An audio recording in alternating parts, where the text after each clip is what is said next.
¿Por qué cantamos? De Mario Benedetti. Si cada hora viene con su muerte, si el tiempo es una cueva de ladrones, los aires ya no son los buenos aires, la vida es nada más que un blanco móvil. Usted preguntará por qué cantamos.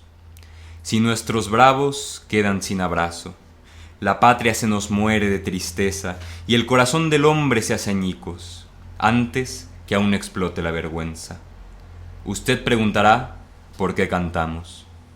Si estamos lejos como un horizonte, si allá quedan árboles y cielo, si cada noche es siempre alguna ausencia y cada despertar un desencuentro. Usted se preguntará por qué cantamos. Cantamos porque el río está sonando y cuando suena el río, suena el río. Cantamos porque el cruel no tiene nombre y en cambio tiene nombre su destino. Cantamos por el niño y porque todo, y porque algún futuro y porque el pueblo. Cantamos porque los sobrevivientes y nuestros muertos quieren que cantemos. Cantamos porque el grito no es bastante, y no es bastante el llanto ni la bronca. Cantamos porque creemos en la gente, y porque venceremos la derrota.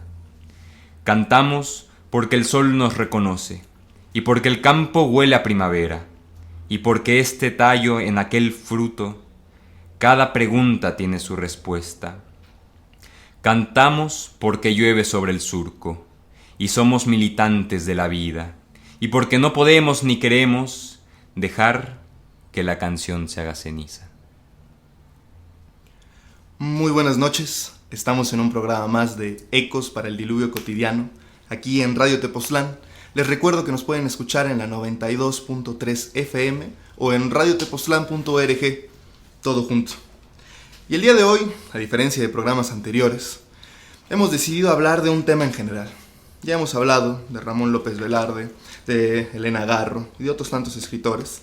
Y hoy decidimos traer a colación de las fechas que han pasado, el 68, los 43 de Ayotzinapa y entre otras situaciones que iremos exponiendo, hablar de literatura de protesta. Textos, poesía, novela, cuento, que trate directa o indirectamente, tácita o no, el tema de la protesta, de la revuelta cotidiana. Anuncio también que el día de hoy no me pudo acompañar Mateo Morales, mi camarada que siempre está aquí. No se pudo presentar, anda un poco ocupado. Él hubiera dado muchísimo para esta conversación. Tiene una antología de poesía titulada Poesía para la Revuelta Cotidiana, que de hecho de ahí sale el nombre del programa de Ecos para el Diluvio Cotidiano. Nos robamos un poco la estructura. Pero aún así me acompaña, y han escuchado ya su voz, Marco Antonio Calleja, gran amigo, que es un experto en el tema. Marco, ¿cómo estás? Muchísimas gracias, Dante. Pues muy bien, muy feliz de haber sido invitado a este programa. Es la primera vez que salgo en la radio, así que pues está bien, está bien. Me parece bastante bien. No, gracias, Marco. Gracias por aceptar la invitación. Y pues bueno, vamos directamente al tema. ¿Por qué, aparte de lo que anuncio, las fechas, los días, recordar, por qué es importante la literatura de protesta? Marco, tú nos podrías decir, desde tu perspectiva, ¿por qué crees que la gente debería de leer sobre la protesta? ¿Por qué es importante la literatura de protesta? La protesta es un tema que justamente enmarca la literatura. Al final, el poder expresarnos a través de las letras es una parte importante de nuestra cotidianidad. Y si en nuestra cotidianidad tenemos cosas por las cuales protestar, la literatura debería de ser justamente de protesta. Claro. Recordemos también, yo considero que toda literatura es política, ¿no? Incluso en su no acción política ya hay un cierto mensaje, hay un cierto peso, ¿no? En su cierta indiferencia hacia su realidad en la que está viviendo, hay un peso. E incluso hay textos, y lo vamos hablando más adelante, ahí quiero mencionar un poquito, hablar de Cortázar y otros escritores, porque ya que lo menciono, en esta antología de Mateo de Revueltas, Poesía para la Revuelta Cotidiana, viene un poema de Julio Cortázar que se titula Amor 77. Y lo único que dice es: y así, poco a poco, se iban vistiendo y el mundo los iba recuperando a lo que no eran. Y es todo. Y eso está en literatura de protesta, ¿no? Uh-huh. Porque para su entonces, y lo dice, me parece un poema de William Butler, no estoy seguro, de que hay tiempos en los que escribir un poema de amor es casi un crimen. Claro, justamente en estos periodos en los que hay cierta censura, igual cualquier poema puede llegar a ser de protesta. Claro, sí, hasta el tema, la manera de abordarlo. Hace poco que he estado leyendo un poco de Francisco Tario, también se nos posiciona dentro de otro sentido, ¿no? Una revolución en las letras mexicanas. Él empieza a publicar en el 43 y para entonces sus textos de fantasía significan un rompimiento, ni siquiera rompimiento porque nadie le sigue la costumbre hasta los 60, un poco después, pero sí significa un cierto parteaguas entre todo el realismo nacional que hay en ese entonces, ¿no? Entonces sí, se pueden encontrar ciertos atisbos de rebelión desde otras maneras, ¿no? Hoy vamos a hablar un poco más de la revuelta política, ¿no? Hablábamos, decía David Huerta en un ensayo titulado El 68 y la poesía, narraba sobre un escritor, Bravo Varela, que decía que hay que hacer constatar en actas lo que no tiene nombre. La voluntad de cambio atrajo la primera y hasta hoy más profunda reforma política de la poesía mexicana. Una segunda, derivada de la guerra contra el narcotráfico, iniciada en 2006, aún aguarda el veredicto no de sus incontables víctimas, sino de la propia poesía. Este apuntamiento de un poeta ya maduro y que continuamente piensa y ensaya sus ideas, además de traducir y editar poesía, me parece singularmente valioso. De la segunda reforma política de la poesía mexicana, cuyo tema principalismo es, por supuesto, la violencia de los últimos años. Es importante también hablar de esta violencia que se ha vivido en los últimos años porque al final es un tema bastante recurrente en nuestra cotidianidad, ¿no? Y no podemos estar hablando de la rosa más bella si estamos viviendo en carne propia toda esta violencia que azota al país. Y justamente es un tema muy necesario de hablar ahora mismo. Por eso, porque no es una violencia solamente física, solamente matanza, sino también una violencia política que se vive en México, ¿no? Esta imposibilidad de las juventudes a poder entrar en la política a no ser de estar pues bajo el agua casi. Totalmente. Ahorita que mencionaste lo de la rosa más bella, me recuerda al poema de Manuel Escorza. Lo tenía preparado para un poco después, pero ¿por qué no? Vamos a traerlo en este momento. Epístola a los poetas que vendrán, de Manuel Escorza. Dice así: tal vez mañana los poetas pregunten ¿por qué no celebramos la gracia de las muchachas? Tal vez mañana los poetas pregunten por qué nuestros poemas eran largas avenidas por donde venía la ardiente cólera. Yo respondo: por todas partes oíamos el llanto, por todas partes nos sitiaba un muro de olas negras. ¿Iba a ser la poesía una solitaria columna de rocío? Tenía que ser un relámpago perpetuo. Mientras alguien padezca, la rosa no podrá ser bella. Mientras alguien mira al pan con envidia, el trigo no podrá dormir. Mientras llueva sobre el pecho de los mendigos, mi corazón no sonrirá. Matad a la tristeza, poetas, matemos a la tristeza con un palo. No digáis el romance de los lirios. Hay cosas más altas que llorar amores perdidos. El rumor de un pueblo que despierta es más bello que el rocío. El metal resplandeciente de su cólera es más bello que la espuma. Un hombre libre es más puro que el diamante. El poeta libertará al fuego de su cárcel de ceniza. El poeta encenderá la hoguera donde se queme este mundo sombrío. Qué poema tan precioso.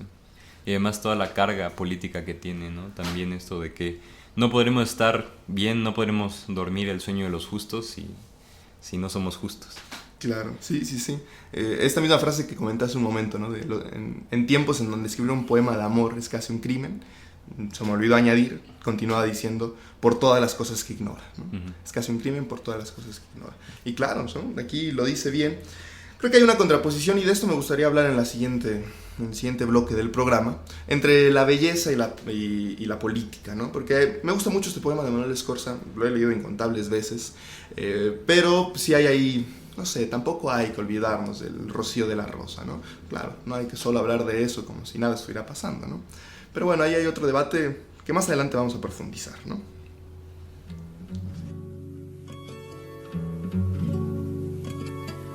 Yo no canto por cantar y por tener buena voz. Canto porque la guitarra tiene sentido y razón. Tiene corazón de tierra y alas de palomita.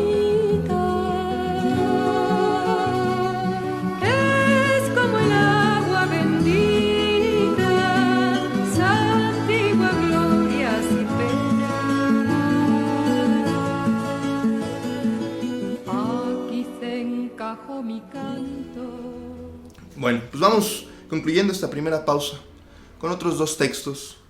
Iniciamos con ¿Qué le queda a los jóvenes?, de Mario Benedetti. Lo tengo por aquí. Y dice: ¿qué les queda por probar a los jóvenes en este mundo de paciencia y asco? ¿Solo graffiti? ¿Rock? ¿Escepticismo? También les queda no decir amén, no dejar que les maten el amor, recuperar el habla y la utopía, ser jóvenes sin prisa y con memoria, situarse en una historia que es la suya, no convertirse en viejos prematuros. ¿Qué les queda por probar a los jóvenes en este mundo de rutina y ruina? ¿Cocaína? ¿Cerveza? ¿Barras bravas? Les queda respirar, abrir los ojos, descubrir las raíces del horror, inventar paz, así sea a ponchazos, entenderse con la naturaleza y con la lluvia y los relámpagos y con el sentimiento y con la muerte, esa loca de atar y desatar. ¿Qué les queda por probar a los jóvenes en este mundo de consumo y humo? ¿Vértigo? ¿Asaltos? ¿Discotecas? También les queda discutir con Dios, tanto si existe como si no existe, tender manos que ayudan, abrir puertas entre el corazón propio y el ajeno. Sobre todo, les queda hacer futuro, a pesar de los ruines del pasado y los sabios granujas del presente. Muchísimas gracias, Dante. Para concluir, esto es Preguntas de un obrero que lee, de Bertolt Brecht.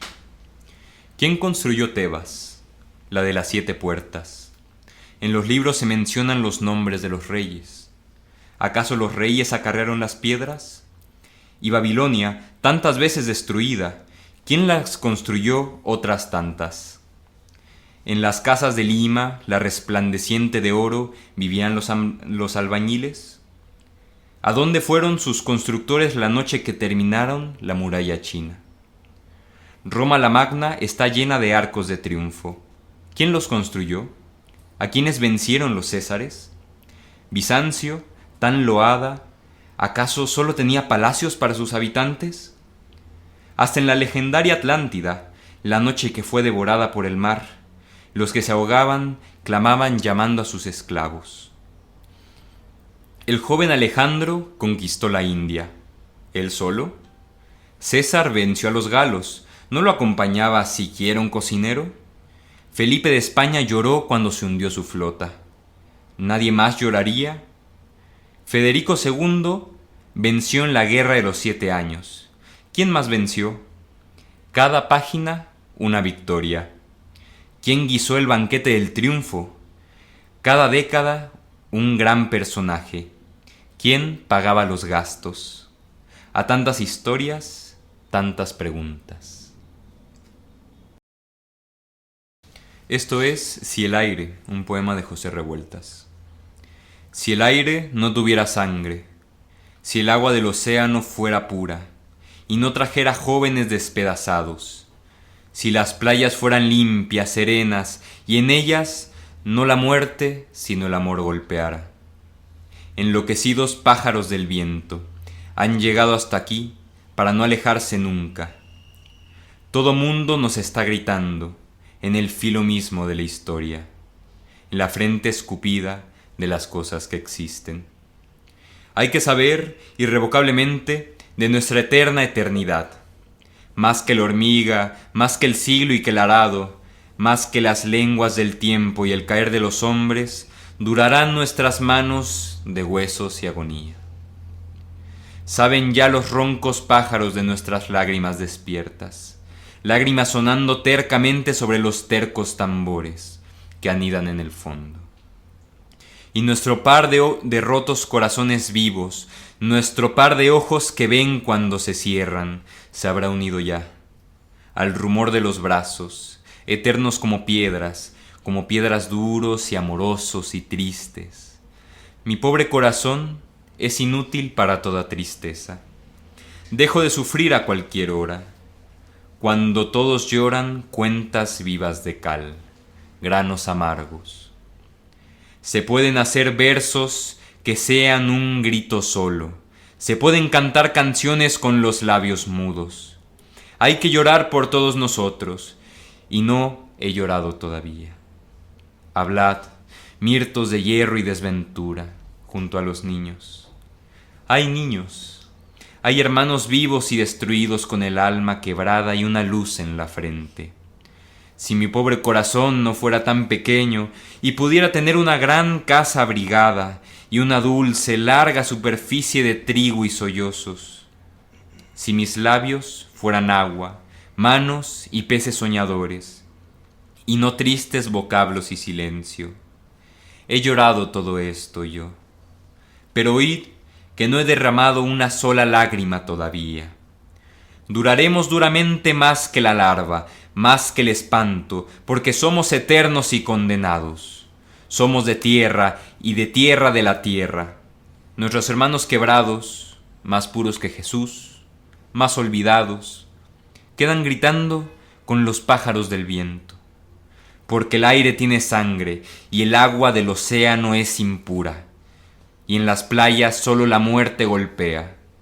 Podemos hacer versos todos juntos hasta que la tierra se parta, hasta que nuestras lágrimas derriben al mundo, hasta que brote de la nada una paloma. Sordo estoy y puedo todavía humillarme. Puedo tomar un cuchillo y enseñar mis abismos, mis glorias, mi desamparo.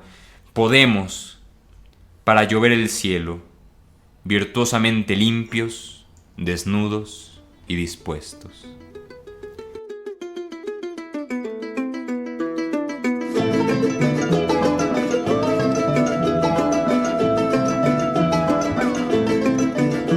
Yo me llamo Arcadio Hidalgo, soy de nación campesino, por eso en mi canto fino potro sobre el que cabalgo.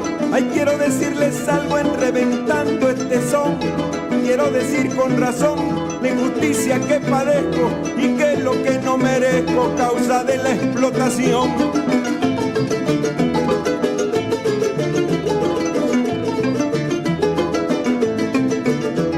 Yo soy como mi jarana con el corazón de cedro, por eso nunca me quiebro y es mi pecho una campana y es mi trova campirana como el cantar del jilguero.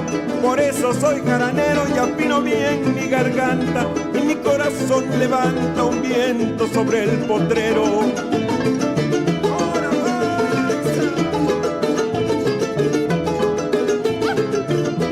Siembro maíz, plátano y piña bajo los rayos del sol. También cultivo una flor con mi jarana ladina y es mi estrella matutina la que marca mi dolor, la que con su resplandor va fijando mi destino y anunciando al campesino que comienza la labor.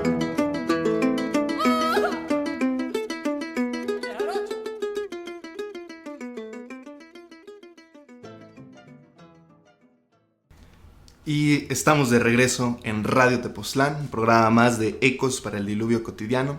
Les recuerdo que nos pueden escuchar en la 92.3 FM o en Radio Tepoztlán, todo junto.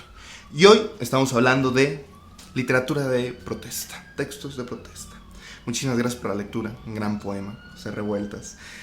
Resaltar que hemos leído, aparte del poema de Bertolt Brecht, poemas de Mario Benedetti y José Revueltas, dos latinoamericanos, que de manera personal encuentro una dicotomía o más bien una sincronía muy interesante, y es lo que me gustaría traer a colación aquí antes de seguir avanzando.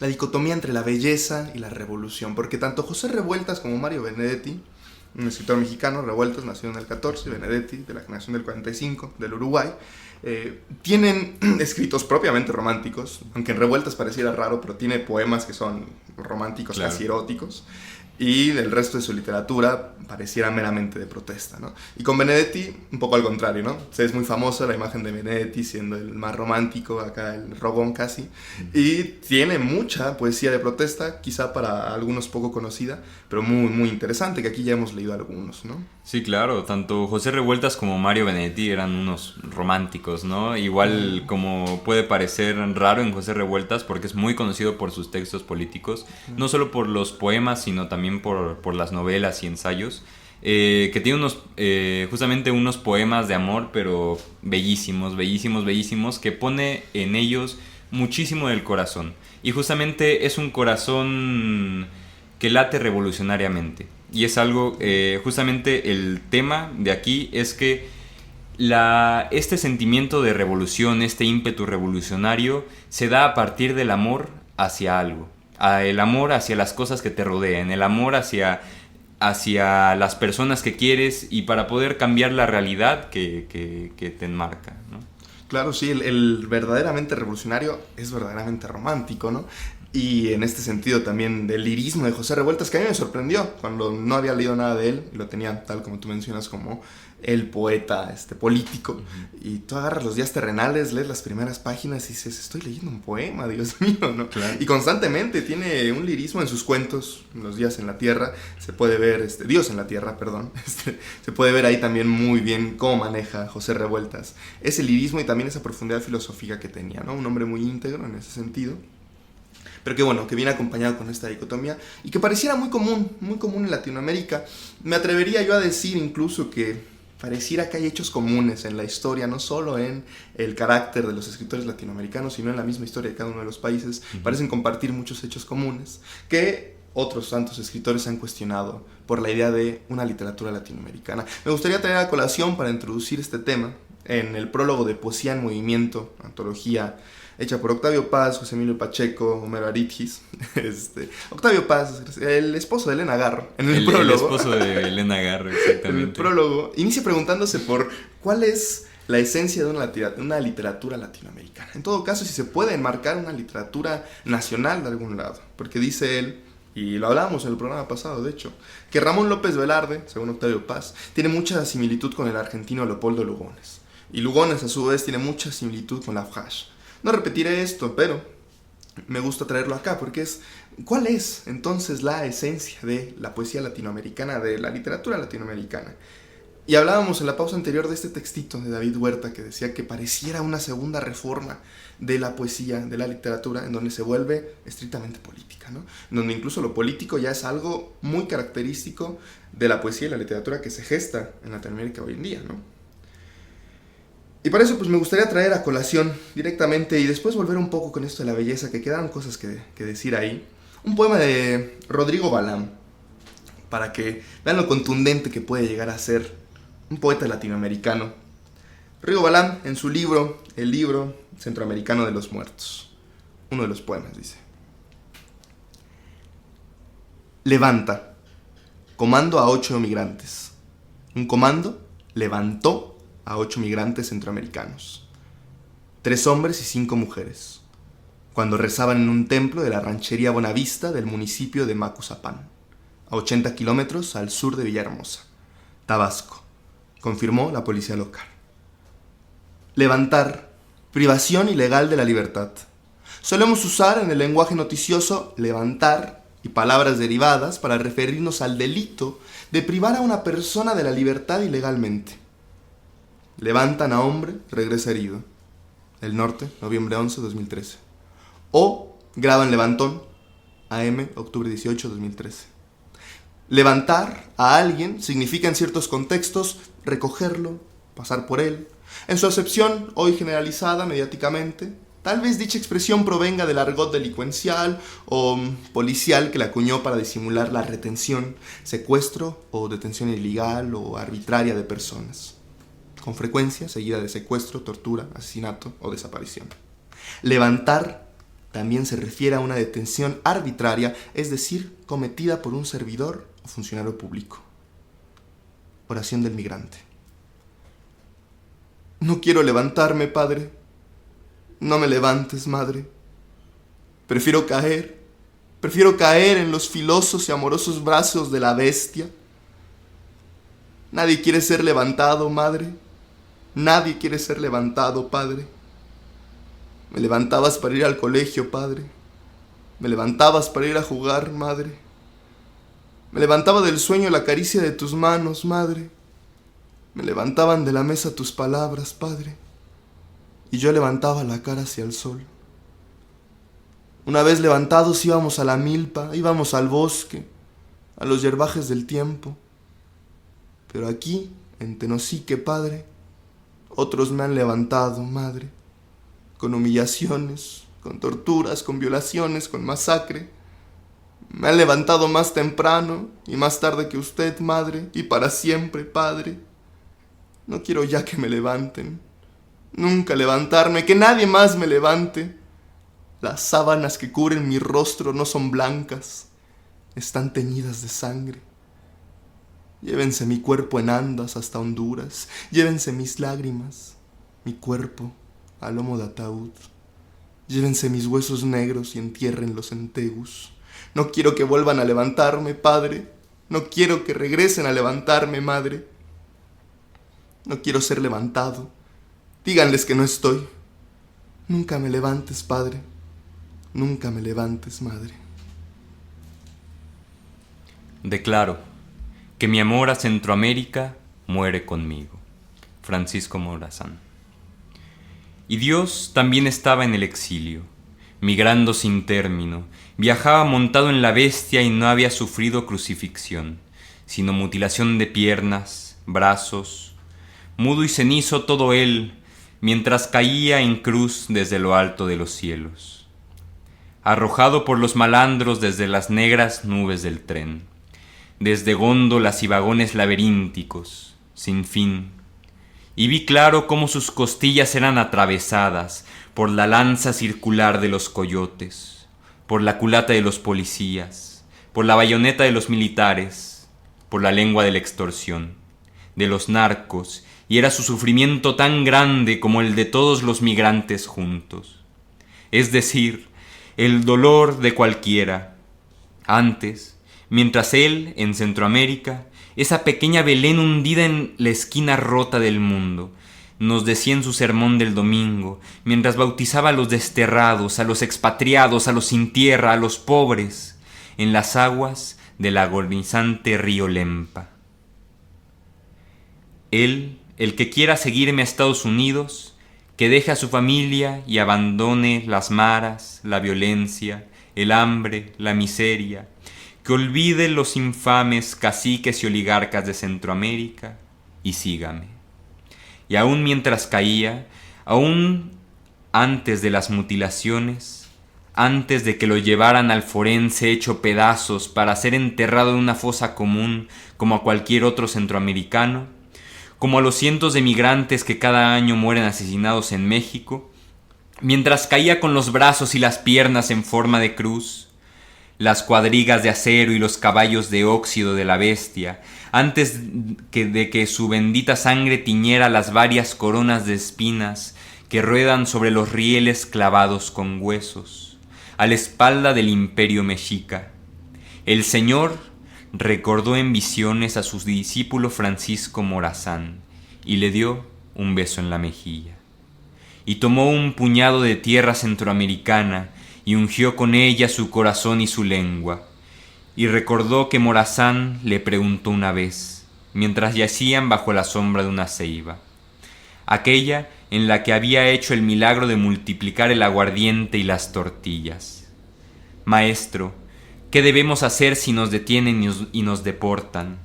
A lo que él respondió: deben migrar 70 veces 7, y si ellos les piden los dólares y los vuelven a deportar, denles todo, la capa, la mochila, la botella de agua, los zapatos, y sacudan el polvo de sus pies, y vuelvan a migrar nuevamente, de Centroamérica y de México, sin voltear a ver más nunca atrás.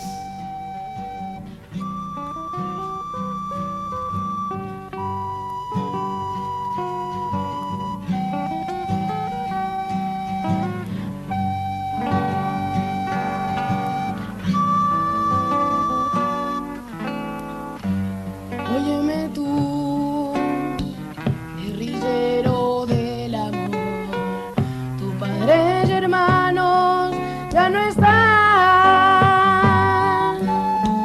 Por favor no llores más, que en este momento miles de compañeros ya no están, ya no están.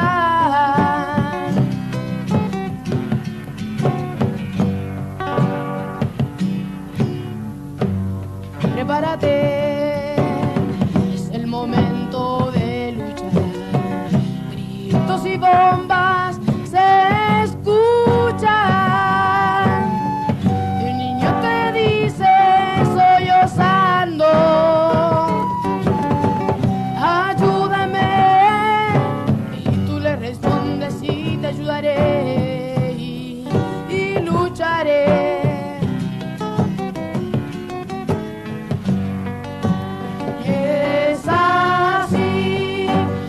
Y un fusil, luchando por vivir,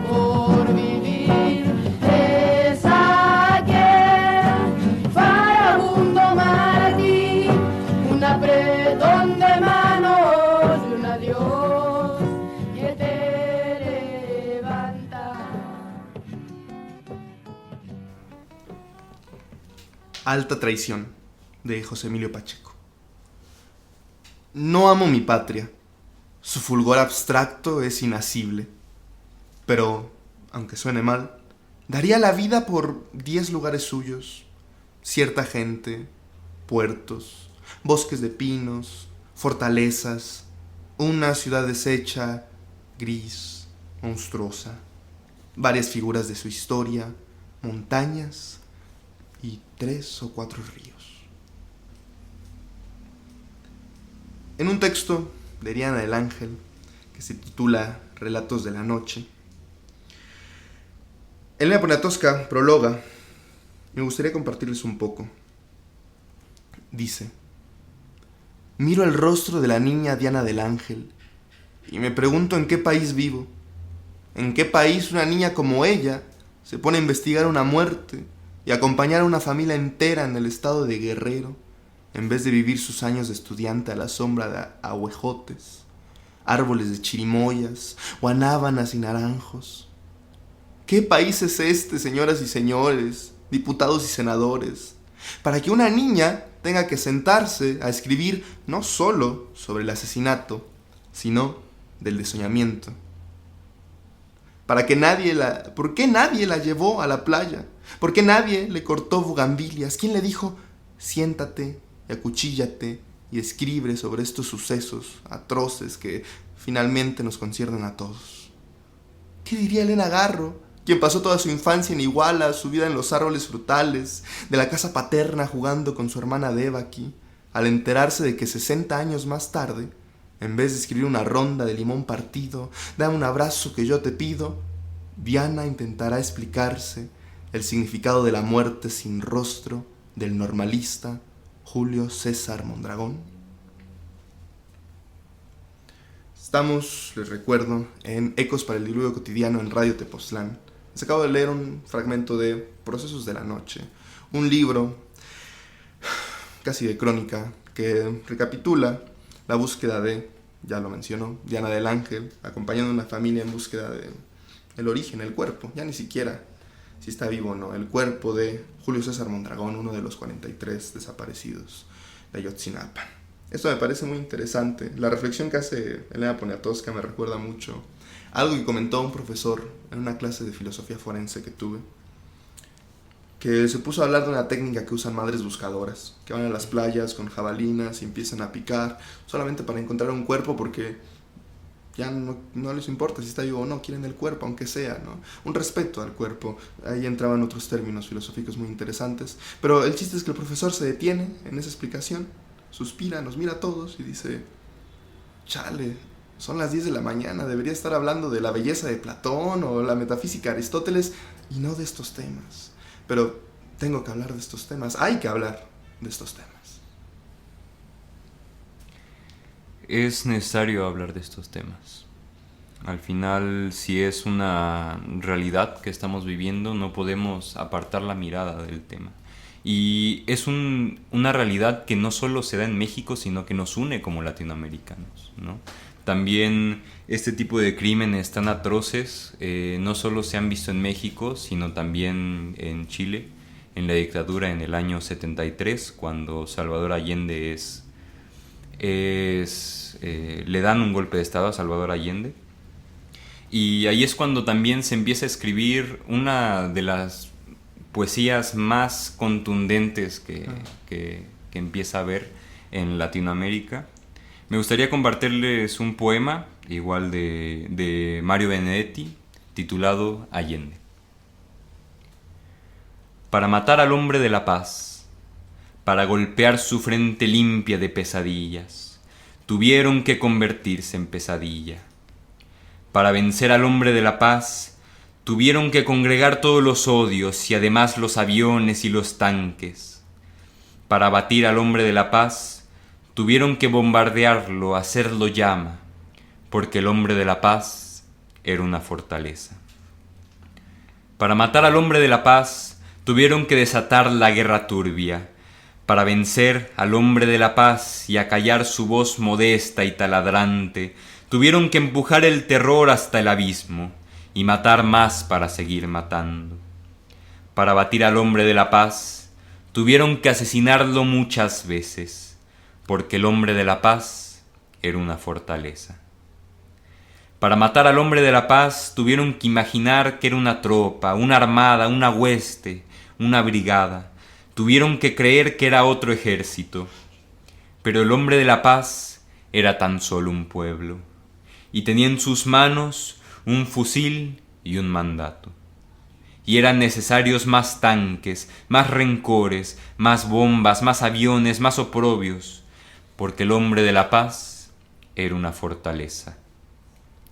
Para matar al hombre de la paz, para golpear su frente limpia de pesadillas, tuvieron que convertirse en pesadilla. Para vencer al hombre de la paz, tuvieron que afiliarse para siempre a la muerte, matar más para seguir matando, y condenarse a la blindada soledad. Para matar al hombre que era un pueblo, tuvieron que quedarse sin el pueblo. Esto es Allende de Mario Benedetti, un poema precioso que también, si tienen la oportunidad de escucharlo musicalizado junto con Daniel Biglietti en su disco de A Dos Voces, sería un complemento muy interesante para estas lecturas. Claro, sí, muchísimas gracias, Marco. Y de hecho, pues bueno, ya que tocamos el tema de Chile, pues también en la literatura es vasto, ¿no? O pasa muy tácito. Roberto Bolaño, que le tocó justamente el golpe de estado, ¿no? Uh-huh. Lo dice bien en el poema Los perros románticos, así inicia. Solo el primer verso. Tenía 20 años, había perdido un país, pero había ganado un sueño, ¿no? Y es justo porque Roberto Bolaño llega a México en el 68, aparte, uh-huh, otra fecha aquí muy, muy importante, que también se dio mucha escritura sobre el 68, evidentemente muy, dada por los suelos. Elena Poniatowska, a la que ya estábamos mencionando, fue de las grandes cronistas de este hecho, con La Noche de Tlatelolco, pero también se escribió poemas sobre el 68, Sabines, Castellanos, Isabel Fraire. Ahorita me gustaría compartirles un poema de Isabel Fraire de esto, pero antes terminar con lo de Chile, ¿no? Entonces, bueno, Bolaño también habla mucho de eso. Tiene otro relato que se llama Los Detectives, que me parece que vienen llamadas telefónicas, no recuerdo muy bien. Y ahí también narra desde la perspectiva del policía que lo ayudó a salir de la cárcel, en la que ya lo habían metido en Chile, ¿no? Prácticamente llega y lo meten en la cárcel, persecución política y bueno. Y otros tantos escritores chilenos como Pedro Lemebel, ¿no? En un gran relato. Pedro Lemebel es uno de los más grandes exponentes de la crónica, sobre todo crónica política en Chile. Sí, y en los textos de las crónicas del Sidario está el cuento, el primero, La noche de los bisones o la última fiesta de la unidad popular, que es... Lean. Justamente una enmarcación a todo este contexto político visto desde una fiesta, ¿no? Desde una fiesta de las colizas, como le dice él. Sí, que toda su crítica social de Pedro Lemebel se abarca a través, ¿no? De las colizas, ¿no? Todo este ámbito, pero es duramente político, porque Lemebel se queda en Chile durante toda la dictadura, ¿no? Y hay ahí muchas cosas de las que probablemente hablaremos en otro programa dedicado precisamente a Pedro Lemebel, ¿no? Les leo, volviendo al texto del 68, para que conozcamos un poquito de esto. 2 de octubre, en un departamento del edificio Chihuahua de Isabel Freire. Dice: piel rota, orilla incierta de piel rota, carne como la carne que le doy al gato, la sangre resuma y chorrea en goteras, se ve el hueso. Ancho y profundo boquete como plato sopero, alto en el muslo, el tazón de carne cruda y sangre, cuerpo tendido en el piso de 4 dedos de agua. No es nada. ¿Cómo que nada? ¿Te duele? Nada, un rozón. Las balas atraviesan vidrios, atraviesan puertas, se entierran en paredes. ¡Cuidado, señora! Tiene un niño en los brazos. Métase, el baño está ahí, más segura. Los estampidos retumban, arrecian.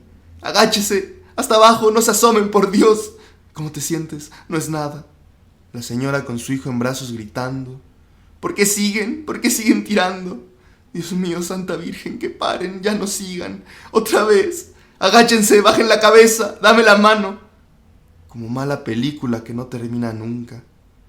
10 días después, los periódicos no hablaban de nada más que de la Olimpiada. No fue nada, un rozón. Texto que ya se vuelve casi más narrativo, ¿no? Un poema, pero bellísimo. Qué cabrón. Meramente. Y bueno, nos vamos a una pausa y amenazamos con volver. Besó a su mujer como si fuese última,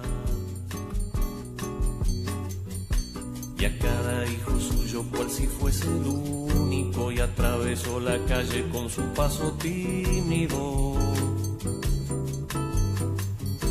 Subió a la construcción como si fuese máquina,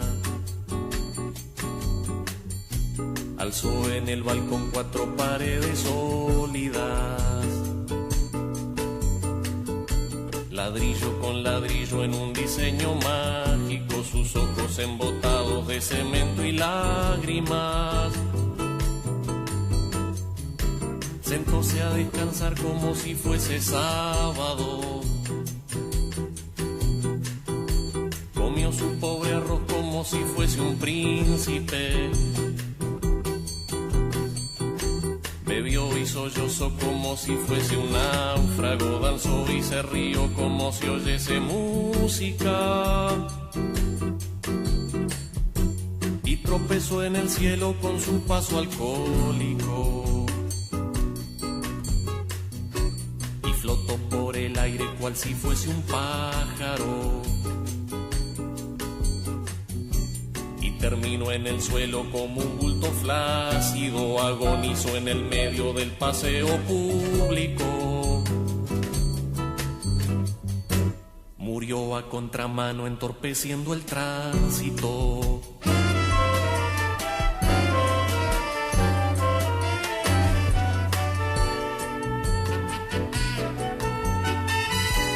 Amó aquella vez como si fuese el último. Besó a su mujer como si fuese única,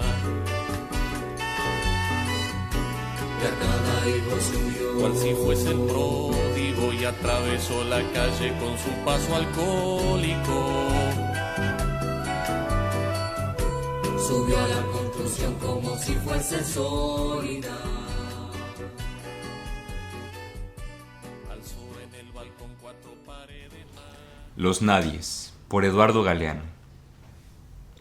Sueñan las pulgas con comprarse un perro, y sueñan los nadies con salir de pobres.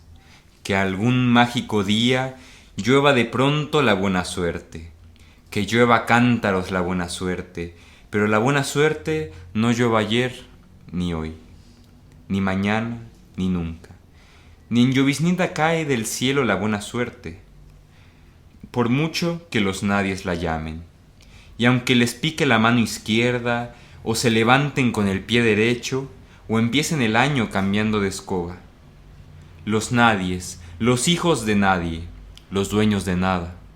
Los nadies, los ningunos, los ninguneados, corriendo la liebre, muriendo la vida, jodidos, rejodidos, que no son, aunque sean, que no hablan idiomas sino dialectos, que no profesan religiones sino supersticiones, que no hacen arte sino artesanía, que no practican cultura sino folclor, que no son seres humanos sino recursos humanos, que no tienen cara sino brazos, que no tienen nombre sino número, que no figuran en la historia universal sino en la crónica roja de la prensa local. Los nadies, que cuestan menos que la bala que los mata. Y estamos concluyendo el programa de Ecos para el Diluvio Cotidiano, aquí con Marco Antonio Calleja. Gracias por leerlos. Nadie. Eduardo Galeano, gran retratador de la condición de Latinoamérica, desde sus ensayos, desde sus cuentos y novelas. Un escritor que también recomendamos. Pues para ir terminando, antes de entrar en una lectura final, pues Marco, ¿algo que quieras comentar, agregar? Pues muchísimas gracias, Dante, primeramente por abrir este espacio, por darme la oportunidad de estar aquí comentando los cuentos, leyéndolos. Me parece que es una oportunidad muy buena, y pues también me gustaría dar un par de saludos. Primero a la OCR, a la Organización Comunista Revolucionaria, que ya estamos empezando aquí el trabajo en Morelos, y también a María Fernanda y a Jessica. Perfecto, Marco, muchísimas gracias. Y también damos las gracias a todo el personal de Radio Tepoztlán por permitirnos este espacio, estas lecturas, hablar un poco de esto, dejarle también ahora sí que la responsabilidad al radio escucha de interpretar también esto. Y hablando de esto, me quedó la espinita ahí de comentar también de otro de los grandes escritores, o que yo considero uno de los muchos grandes escritores respecto a la literatura de protesta, Julio Cortázar, sobre la Argentina. Tiene unos textos que a veces entran en polémica, y el mismo Cortázar los explicaba, entre son o no son propiamente políticos. Por ejemplo, Casa Tomada, uno de sus relatos más conocidos, donde se habla de dos hermanos que están huyendo de una casa por algo que aparece de repente, ¿no? Y están huyendo y se la pasan huyendo hasta que terminan fuera de la casa. Parece un relato de ficción, parece un relato fantástico, y Julio Cortázar decía que no, que ahí lo que quería hablar era de la dictadura en Argentina, de cómo los mismos argentinos se sentían exiliados de su propio hogar, ¿no? Era una metáfora. No te da ninguna señal de esto, hay que entender al escritor con su contexto e ir interpretando. Les comparto un poema que también se ha interpretado así, esto no lo dijo el propio Cortázar, pero está dando las interpretaciones. Un poema muy triste que se titula El futuro, de Julio Cortázar. Dice: y sé muy bien que no estarás en la calle, en el murmullo que brota de la noche, de los postes de alumbrado, ni en el gesto de elegir el menú, ni en la sonrisa que alivia los completos en los substes, ni en los libros prestados, ni en el hasta mañana. No estarás en mis sueños, en el destino original de mis palabras, ni en una cifra telefónica estarás, o en el color de un par de guantes o una blusa. Me enojaré, amor mío, sin que sea por ti, y compraré bombones, pero no para ti. Me prepararé en la esquina a la que no vendrás, y diré las cosas que se dicen, y comeré las cosas que se comen, y soñaré los sueños que se sueñan, y sé muy bien que no estarás, ni aquí adentro, la cárcel donde aún te retengo, ni allá afuera, en ese río de calles y de puentes. No estarás para nada, no serás ni recuerdo, y cuando piense en ti, pensaré un pensamiento que oscuramente trata de acordarse de ti. De Julio Cortázar. Que en primera instancia evidentemente resulta un poema de desamor, Pero algunos críticos también lo anuncian como un poema propiamente político, en donde no le está hablando a alguien, sino que le está hablando a su país, en el que ya no iba a estar. Recordemos que Julio Cortázar, por decisión propiamente, más bien personal y política, decide exiliarse a Francia, ¿no? Etcétera. Otras maneras también de comunicar lo político. Y bueno, antes de leer un último poema de Gioconda Belli, con el que me gustaría cerrar el programa, pues es necesario decir que, como no estuvo Mateo aquí para apoyarnos, nos brindaron su ayuda la banda Nautanía, aquí mismo en su pequeño estudio de grabación, pero con grandes oportunidades. Hemos logrado grabar este programa. Pues lo agradecemos y pasaremos una de sus canciones, ahorita la escucharán al final del programa. Por eso esto que es Amo a los hombres y por eso les canto, de Gioconda Belli. Amo a los hombres y les canto. Amo a los jóvenes desafiantes jinetes del aire, pobladores de pasillos en las universidades, rebeldes, inconformes, planeadores de mundos diferentes. Amo a los obreros, esos sudorosos gigantes morenos que salen de madrugada a construir ciudades. Amo a los campesinos que no tienen más tractor que su brazo, que rompen el vientre de la tierra y la poseen. Amo compasiva y tristemente a los complicados, hombres de negocios, que han convertido su hombría en una sanguinaria máquina de sumar y han dejado los pensamientos más profundos, los sentimientos más nobles, por cálculos y métodos de explotación. Amo a los poetas, bellas ángeles de lanzallamas, que inventan nuevos mundos desde la palabra y que dan a la risa y al vino su justa y proverbial importancia, que conocen la trascendencia de una conversación, tranquila bajo los árboles. A esos poetas vitales que sufren las lágrimas y van y dejan todo y mueren para que nazcan hombres con la frente alta. Amo a los pintores, hombres de colores, que guardan su hermosura para nuestros ojos, y a los que pintan el horror y el hambre para que no se nos olvide. Amo a los solitarios pensadores, los que existen más allá del amor y de la comprensión sencilla, los que se hunden en titánicas averiguaciones y se atormentan día y noche ante lo absurdo de las respuestas. A todos amo con un amor de mujer, de madre, de hermana, con un amor que es más grande que ya toda, que me supera y me envuelve como un océano donde todo el misterio se resuelve en la espuma.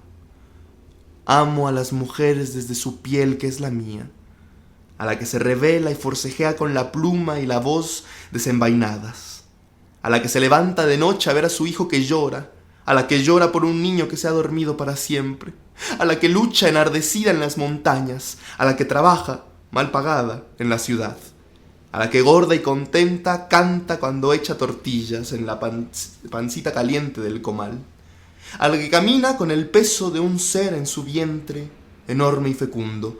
A todas las amo y me felicito por ser de su especie, me felicito por estar con hombres y mujeres aquí, bajo este cielo, sobre esta tierra tropical y fértil, ondulante y cubierta de hierba. Me felicito por ser y por haber nacido, por mis pulmones que me llevan y me traen el aire, porque cuando respiro, siento que el mundo todo entra en mí y sale con algo mío. Por estos poemas que escribo y lanzo al viento, para alegría de los pájaros, por todo lo que soy y rompe el aire a mi paso, por las flores que se mecen en los caminos y los pensamientos que, desenfrenados, alborotan en las cabezas, por el llanto y las rebeliones. Me felicito porque soy parte de una nueva época, porque he comprendido la importancia que tiene mi existencia, la importancia que tiene tu existencia, la de todos, la vitalidad de mi mano unida a otras manos, de mi canto unido a otros cantos, porque he comprendido mi misión de ser creador, de alfarera de mi tiempo, que es el tiempo nuestro. Quiero irme a la calle, a los campos, a las mansiones y a las chozas, a sacudir a los tibios y haraganes, a los que reniegan de la vida y de los malos negocios, a los que dejan de ver el sol para cuadrar balances, a los incrédulos, a los desamparados, a los que han perdido la esperanza, a los que ríen y cantan y hablan con optimismo, Quiero traerlos a todos hacia la madrugada, traerlos a ver la vida que pasa con una hermosa, dolorosa y desafiante, la vida que nos espera detrás de cada atardecer, último testimonio de un día que se va para siempre, que sale del tiempo y que nunca volverá a repetirse. Quiero atraer a todos hacia el abrazo de una alegría que comienza, de un universo que espera que rompamos sus puertas con la energía de nuestra marcha incontenible. Quiero llevaros a recorrer los caminos por donde avanza inexorable la historia. Porque los amo, quiero llevarlos de frente a la nueva mañana, mañana lavada de pesar que habremos construido todos. Vámonos, y que nadie se quede a la saga, que nadie perezoso, amedrentado, tibio, habite la faz de la tierra, para que este amor tenga la fuerza de los terremotos, de los maremotos, de los ciclones, de los huracanes, y todo lo que nos aprisione vuele convertido en desecho, mientras hombres y mujeres nuevos van naciendo erguidos, luminosos, como volcanes. Vámonos, vámonos, vámonos. Muy buenas noches.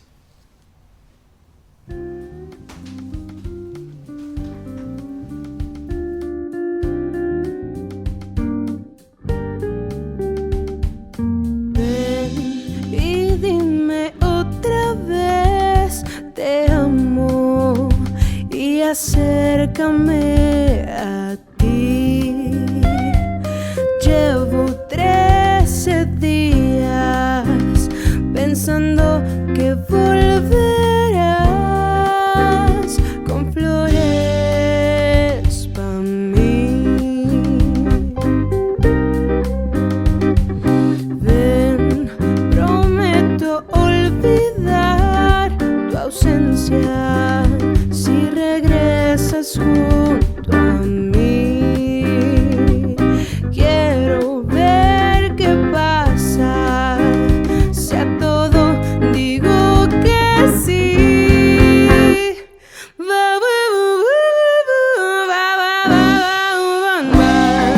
No, no es muy tarde, te fuiste pero yo no dije adiós.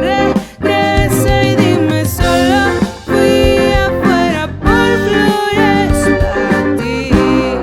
No quiero nada, te espero aunque vuelvas tarde. Aquí quisiera que estuvieras cerca, aunque sea sin flores para mí.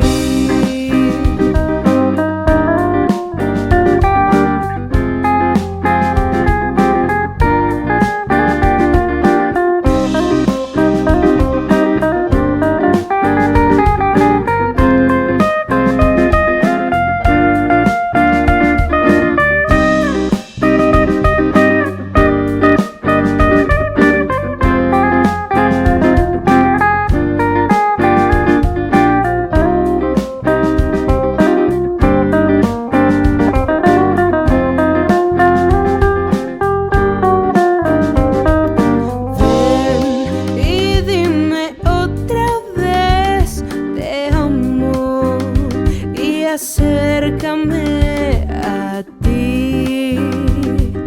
Llevo 13 días pensando que volverás.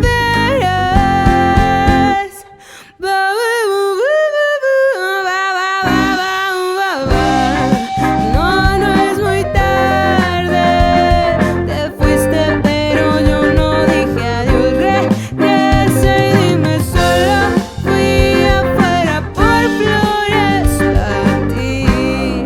No quiero nada, te espero aunque vuelvas tarde. Aquí quisiera que estuvieras cerca, aunque sea sin flores.